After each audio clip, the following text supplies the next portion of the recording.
اسلامی اصطلاحات میں فارسی کا اثر کہاں سے آیا؟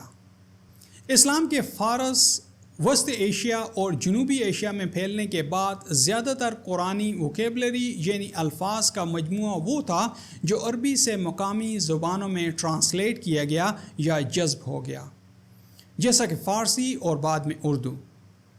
اس پروسیس نے اصل قرآنی ٹرمز جن کی بڑی گہری فلسفیانہ اور قانونی تعبیرات تھیں ان کو سمپلیفائی کر دیا، یعنی ان کے لیے کوئی متبادل سادہ سی اصطلاح لے لی گئی اور یوں ان کے معنی کو بے وزن کر دیا گیا۔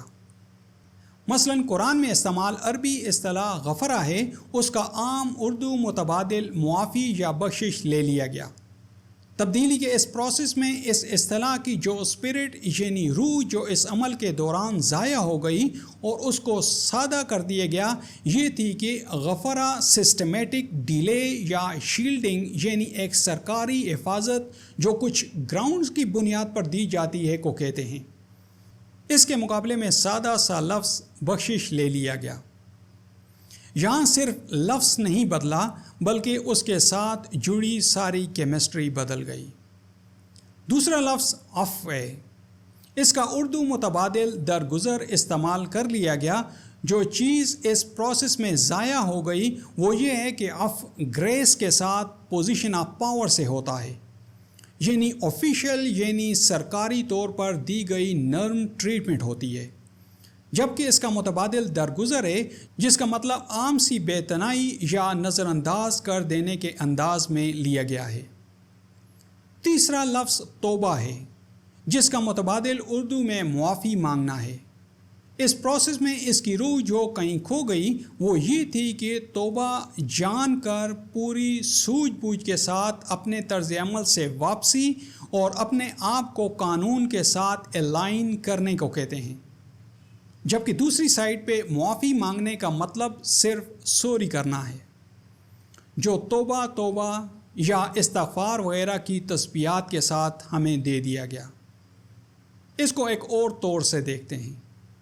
بخشش اور معافی جیسے الفاظ قرآنی نہیں ہیں، یہ فارسی سے آئے ہوئے ہیں اور انہوں نے قرآن کی پریسائز یعنی عین ٹھیک انتہائی درست اصطلاحات کو ڈائلیوٹ یعنی پتلا یا کمزور کر دیا اور یوں ان کے پیچھے موجود طاقت کو بے اثر کر دیا۔ قرآن غفرہ اور عفو جیسی قانونی سسٹمیٹک لینگویج یعنی زبان کا استعمال کرتا ہے، جو کہ ایکشن کا ری ایکشن، عدل اور پیمنٹ یعنی جزا یا ادائیگی جیسے قانونی فریم ورک سے جڑی ہوئی ہیں، نہ کہ صرف جذباتی رحم دلی کے ساتھ۔ ہماری مذہبی کلاس نے وقت کے ساتھ ساتھ ان گہری اصطلاحات کو نرم اور مبہم قسم کے الفاظ کے ساتھ بدل ڈالا اور یوں قرآن کے پاورفل سسٹم یعنی طاقتور نظام کو جذباتی سکون کی ہاہو یعنی الہیات یعنی مذہب میں تبدیل کر ڈالا۔ اردو نے تو خیر بعد میں جنم لیا، یہ اسی دور میں تھا جب قرآن کو قرآن سے ہٹ کر انسانی لکھی کتابوں سے سمجھنے کا دور شروع ہوا اور پھر وہ فرض بنتا چلا گیا، کیونکہ یہ لوگ اب قرآن کو قرآن سے سمجھ ہی نہیں سکتے تھے۔ آج کی مذہبی کلاس میں یہی کچھ آپ کو ریفلیکٹ ہوتا نظر آئے گا۔ ہمارے مذہبی طبقے نے اسلام کی نظام پر مبنی ایکشن ری ایکشن یعنی ہر عمل اپنے اثرات رکھتا ہے کہ ماڈل جیسا کہ قرآن حقیقت میں پیش کرتا ہے کہ بجائے اخلاقی گناہ پر مبنی فریم ورک جس میں انفرادی جرم، توبہ، جہنم کی آگ وغیرہ کو بطور اسلام پڑھانا شروع کر دیا۔ اس لیے معافی یا بخشش جیسی اصطلاحات ان کے پیغام کو پہنچانے کے لیے آسان تھی۔ جذباتی طور پر بھی لوگ اپنے آپ کو ان تراکیب سے ریلیٹ کر لیا کرتے تھے اور قرآنی قانون مثلاً عمل کا رد عمل کے میکانزم کے فہم کو بھی سمجھنے کی ضرورت نہیں تھی۔ لہٰذا معافی یا بخشش مدارس، خطبوں، کتابوں اور روزمرہ کی زبان میں ایک مقبول اصطلاح بن گئی، باوجود اس کے کہ یہ قرآنی اصطلاحات پر مبنی نہیں ہے۔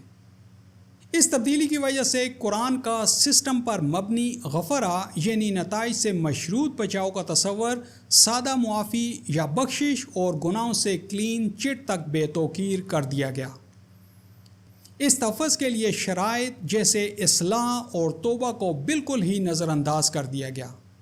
معافی فارسی اردو کی اصطلاح ہے، قرآنی عربی کی نہیں۔ ہمارے مذہبی طبقے نے اسے سہولت اور جذباتی اپیل کے لیے اپنایا۔ یہ قرآن میں غفرہ یا عفو جیسی اصطلاحات کی گہرائی کو کیپچر نہیں کرتی۔ اس شفٹ نے دینی غلط فہمیوں کو جنم دیا اور اصلاح سے توجہ کو ہٹا کر رسمی توبہ کی طرف منتقل کر دیا۔ اپنا قیمتی وقت دینے کے لیے آپ کا بہت بہت شکریہ۔